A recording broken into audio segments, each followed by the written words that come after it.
ഇന്നത്തെ വേദഭാഗം അപ്പോസ്തലനായ വിശുദ്ധ പൗലോസ് കൊരിന്ത്യർക്കെഴുതിയ 1-ാം ലേഖനം 10-ാം അധ്യായം 1 മുതൽ 13 വരെയുള്ള ദൈവവചനങ്ങളെ ശ്രദ്ധിപ്പിൻ. സഹോദരന്മാരെ, നമ്മുടെ പിതാക്കന്മാരെല്ലാവരും മേഘത്തിൻ കീഴിലായിരുന്നു. എല്ലാവരും സമുദ്രത്തൂടെ കടന്ന് എല്ലാവരും മേഘത്തിലും സമുദ്രത്തിലും സ്നാനമേറ്റ് മോശയോട് ചേർന്നു. എല്ലാവരും ഒരേ ആത്മീക ആഹാരം തിന്ന് എല്ലാവരും ഒരേ ആത്മീക പാനീയം കുടിച്ചു. അവരെ അനുഗമിച്ച ആത്മീക പാറയിൽ നിന്നല്ലോ അവർ കുടിച്ചത്. ആ പാറ ക്രിസ്തുവായിരുന്നു. എങ്കിലും അവരിൽ മിക്ക പേരിലും ദൈവം പ്രസാദിച്ചില്ല. അവരെ മരുഭൂമിയിൽ തള്ളിയിട്ട് കളഞ്ഞുവെന്ന് നിങ്ങൾ അറിയാതിരിക്കരുത് എന്ന് ഞാൻ ആഗ്രഹിക്കുന്നു. ഇത് നമുക്ക് ദൃഷ്ടാന്തമായി സംഭവിച്ചു. അവർ മോഹിച്ചതുപോലെ നാമും ദുർമോഹികളാകാതിരിക്കേണ്ടതിന് തന്നെ. ജനം തിന്നുവാനും കുടിപ്പാനും ഇരുന്നു, കളിപ്പാൻ എഴുന്നേറ്റു എന്ന് എഴുതിയിരിക്കുന്ന പ്രകാരം അവരിൽ ചിലരെ പോലെ നിങ്ങൾ വിഗ്രഹാരാധികളാകരുത്.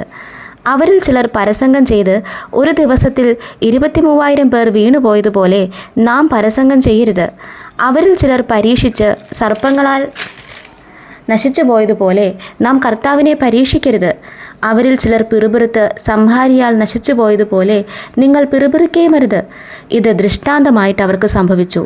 ലോകാവസാനം വന്നെത്തിയിരിക്കുന്ന നമുക്ക് ബുദ്ധിയുപദേശത്തിനായി എഴുതിയുമിരിക്കുന്നു. ആകയാൽ താൻ നിൽക്കുന്നു എന്ന് തോന്നുന്നവൻ വീഴാതിരിപ്പാൻ നോക്കിക്കൊള്ളട്ടെ. മനുഷ്യർക്ക് നടപ്പല്ലാത്ത പരീക്ഷ നിങ്ങൾക്ക് നേരിട്ടിട്ടില്ല. ദൈവം വിശ്വസ്തൻ. നിങ്ങൾക്ക് കഴിയുന്നതിന് മീതെ പരീക്ഷ നേരിടുവാൻ സമ്മതിക്കാതെ നിങ്ങൾക്ക് സഹിപ്പാൻ കഴിയേണ്ടതിന് പരീക്ഷയോടുകൂടെ അവൻ പോക്കുവഴിയും ഉണ്ടാക്കും. ഈ വചനങ്ങളാൽ ദൈവം നമ്മെ ഇവരെയും അനുഗ്രഹിക്കുമാറാകട്ടെ.